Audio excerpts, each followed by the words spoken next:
Seriously, it gives me the creeps. Sure, it's my racial prejudice talking, but the reason I was considered prejudiced was that, unlike the Yankees back then, I actually knew blacks. I was raised with them. I led them in Africa. I worked with black members of the senior executive service in Washington. They were prejudiced. I was post-judiced. P-O-S-T-judiced. Post-judiced. I remember when Thurgood Marshall led the NAACP lawyers in Brown arguments. It was his picture on the cover of Time magazine.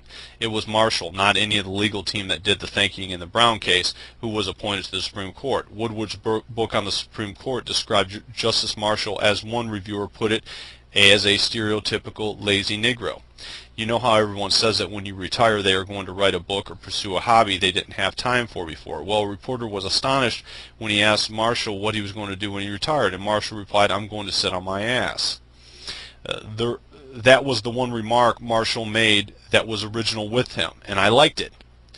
But the point is, Marshall was a token Negro in the NAACP legal team. The NAACP did not have a black president until the 1960s. Yeah, Hebrews ran the NAACP up until 1960s. When it took an actual floor rebellion to finally elect a black president after 60 years. The NAACP has existed for 60 years without a black president. In the 1960s, blacks took it over, and of course it's been downhill ever since, hasn't it?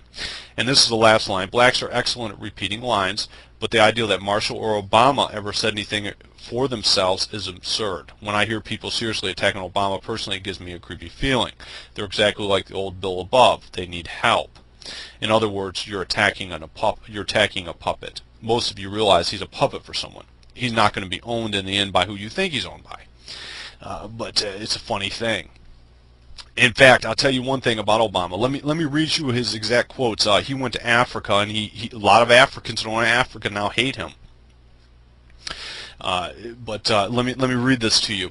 And this is Obama's quote from Africa, his exact quote. "We must start from the simple premise that Africa's future is up to Africans." Mr. Obama said in an address televised across the continent. For all its previous sins, he said the West is not responsible for the destruction of Zimbabwe economy over the last decade or in wars in which children are enlisted as combatants. He almost sounds like a white nationalist there. Interesting. And there's some interesting comments about Bob's piece too. Let's see if there's anything I want to read here to you guys. Let's see here. There's one from Dave. Let's see. The point Bob Whitaker is making here is important. I too actually know blacks. I can tell you with authority, black people do not believe in racial equality. Their love and adoration for white people is far too great for that. Interesting.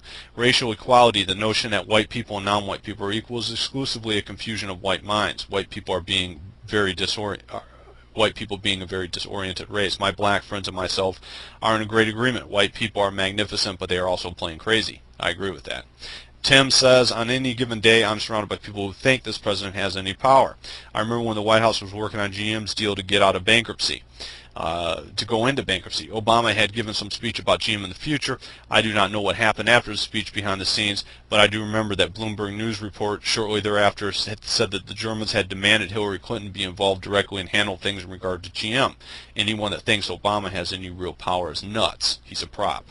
Well, yes, everyone believes that. Most of the white nationalist groups thinks he's a prop for the Jews or something like that, just because you have a bunch of Jews out in front there, and it may have all the looks that way. Appearances can be deceiving right now, but let's just see how it plays out. Have your eyes on Hillary, though. Tim made the good call. If you have the Germans telling Hillary to get involved on a GM bailout, Obama's there for. He's a puppet. He's there for a particular reason. But that's the end of this particular talk on Obama. Don't take anything he does or saying seriously, other than he's talking for someone else. I'd watch Hillary. Interesting enough, Hillary has the largest campaigns. She has like a 10 or 12 person campaign staff. I know it's at least 9. It's 9 or 12 people still on her campaign staff. Still on her staff. She has a campaign staff still. 9 or 12 people permanently employed as her campaign staff. I don't know of any time in the history of America that you have a Secretary of State with a campaign staff while she's working for the president with 9 or 12 people still on payroll. She has a huge campaign staff. What the hell is that over? That's not something you're hearing talked about on Fox News. Yes, Hillary has a campaign staff right now. Keep your eye on her. But that's the end of that, and we'll go on to some other things, but I thought that was an interesting point. Don't pay attention to what he says. It doesn't matter if he talks like a white nationalist in Africa. He's not speaking for himself. And don't assume immediately he's doing what's good for the Jews, because I guarantee you in the end he won't be doing what's good for the Jews. He is owned. He is owned, though. But I'd keep your eye on Hillary, because anytime you have a woman like that as Secretary of State with a 10-person or a 12-person campaign staff, fully funded, she's got gazillions now all of a sudden. Something's going on there. Anytime you have something, a big deal is General Motors going into bankruptcy, and as Tim called out, that's true. You can look that up. The Germans made her get involved and handle that. Well, what's going on there? What's going on there? Yeah, have a deeper look. Now I want to read a piece on the blog. This piece on the blog that Bob did in August, August 7th, titled Jewish Establishment Agrees with Hitler. It's so good I got to read it. If you accept that the Inquisition never did physical damage to the Jews, you can accept the priesthood of the temple did nothing to Jesus. But the converse is true.